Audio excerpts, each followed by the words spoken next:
Hello everyone, I'm Star Chaser. I am a 25-year-old player of Creatures of Sonaria who's been active on the game for over 3 years now. I just wanted to make a quick video to act as a loose guide for anyone looking to farm the upcoming Christmas boss. I believe I can give direction on farming the boss, as I farmed the Halloween boss from this year quite easily, both solo and while leading boss fighting parties. I actually still have a surplus of the Halloween event plushies, along with several tokens and color palettes from the boss fight in October, despite trying to give them away, if that gives you any indication of how much I was farming it. Firstly, let's go over some basic information you might not know about the boss fights in Creatures of Sonaria. Sadly, since my recordings of the Halloween boss fight were lost, we'll just have to look at the main menu screen while I explain. Boss fights in Creatures of Sonaria have been a staple for the Halloween, Christmas, and sometimes even the Easter event for a couple of years now. The first few iterations of the boss fights were rough around the edges, but the boss fights in the Recode have had their formulas hammered out rather smoothly. The first thing to know is that bosses in COS will always take raw damage from your bites. This means that if your creature does 100 bite damage, each bite you land on the boss will always do 100 damage, regardless of your weight. Weight is never a factor in your bite damage against the boss, you will only ever need to worry about raw damage numbers. Next, bosses in COS will always take a percentage of their maximum health as damage from one breath hit. This percentage is usually between 0.02 to 0.045% of their maximum health. While this sounds low, remember that breath hits many times in quick succession, making the damage stack up quickly, and that as the boss's HP gets higher, breath damage will as well. Thirdly, bosses in COS always deal a set percentage of your maximum health with their attacks. Each attack is unique in this regard. A light hit, for example, might only take 10% of your HP, but a heavy one could take as much as 50%. Since the boss's attacks are always percentage based, but healers in COS, such as Ferocris, Ani, and Valkyrie, always do raw numbers to heal, you'll want to pick creatures with as low of HP as possible, to make sure that you can be healed quickly. Fourth, the boss's HP will scale with the size and number of participants. The more participants there are, and the bigger they are, the tankier the boss will be. While this isn't always a bad thing, for example, if you have a lot of breath users, just know that if you bring a big tier 5 to the fight, you likely won't be able to survive, and when you die, you could be leaving your team with a very tanky boss and no tools to effectively deal with it. Finally, keep in mind that you cannot tank through the boss's attacks. You have to, and I really do mean have to, either have a group so large that the boss never targets a single person long enough to kill them, which you need at least 10 and more realistically 15 to 20 people to do consistently, since it's RNG, with dedicated healing afterwards. Or you need to use a creature that is quick enough to dodge the boss's attacks.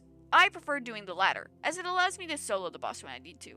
But I understand that most players, especially if you're on mobile, can't do this. You might be wondering, the boss isn't even out yet. What are you making a guide on? I'm glad you asked. We are actually making a guide on how to choose your boss fighting creatures. Yes, creatures, plural. The first trick I'm going to share with you is that you don't want to pick just one boss fighting creature, but two. Your first boss fighting creature will be for fighting the boss solo.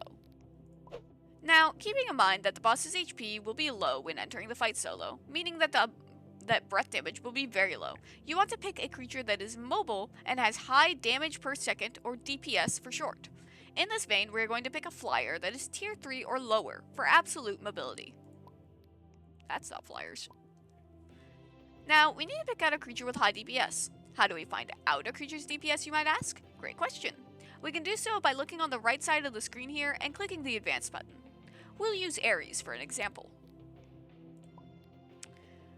Now, a creature's DPS is its damage divided by its bite speed. On Ares here, that's 260 damage, seen here with the red text, divided by 0.8 bite cooldown, up here. If I punch those numbers into my calculator, I find that 260 divided by 0.8 comes out to 325. Now, not all creatures will have nice round DPS numbers. In those cases, we can just go to the nearest whole number, or simply disregard the decimals. We don't need the numbers to be exact after all, especially since our real DPS will depend on how we perform in-game. We just need estimates to compare our creatures with. So, Ares here has 325 DPS. That sounds pretty good. Let's check out a few other creatures. Remember, we only want creatures that are fast and have high DPS, so Aesmere and Idonisius, while they are cool, are too slow for our purposes today. Acorbic, however, is quite fast. Let's see what its DPS is. First, we find that its damage is 135, and its bite speed, oh, it's just 1. So that means that its DPS is actually equal to its damage, 135, since any number divided by 1 is just itself. Now, that means that while comparing a Corbic and Ares, Ares is the better creature to pick, since it has higher DPS. Now, I'm not going to go over every tier 1 to 3 flyer talking about their DPS. I will, however, give you a few highlights as options, and explain my reasoning for picking them, so that you might be able to apply that same logic to find your own boss solo creatures. Our first pick is going to be Hallucinix. Hallucinix is, in raw DPS, a bit of a beast. It's fairly cheap to get as well. Since we don't have to worry about weight and we want as low of HP as possible, Hallucinix is actually quite good. With 300 damage and the usual 0.8 second bite cooldown, Hallucinix does a considerable 375 DPS, better than Ares. However, we can do more than that even.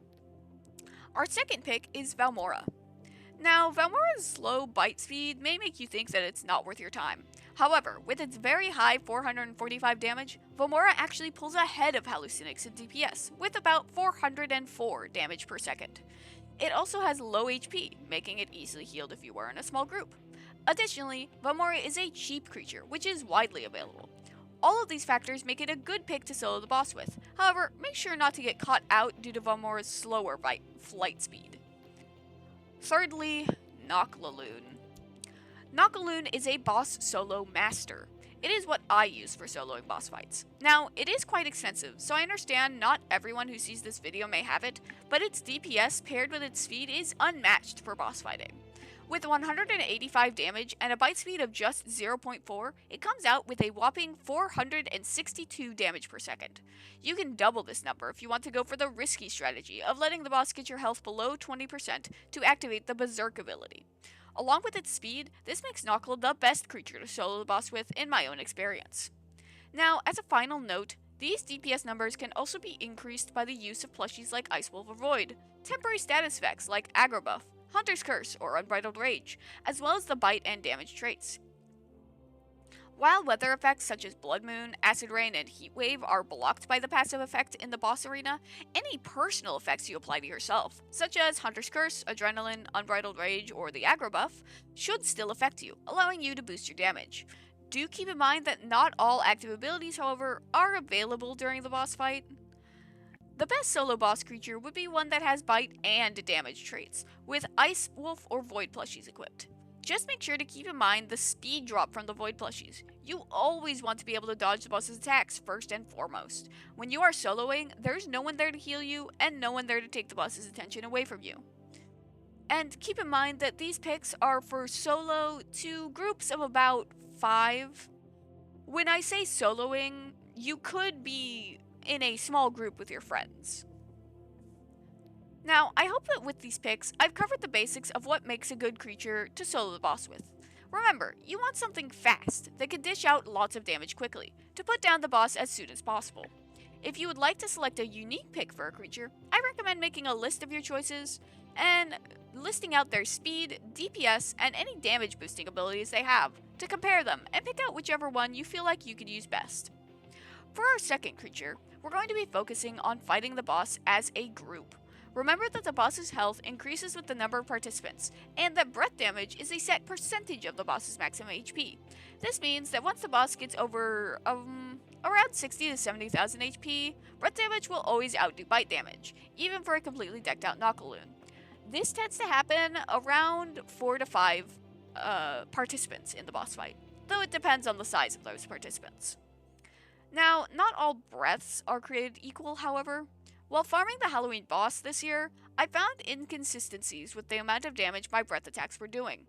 Through solo runs and manual calculations, I found that most breath types, like Virus, Gold, and Miasma Breath, deal about 0.025% of the boss's HP. However, Ice, Fire, Water, and Acid breath types deal almost double that, at 0.045% of the boss's HP. Of those breath types, Acid and Ice Breath are significantly shorter and take longer to recharge than Fire or Water Breath.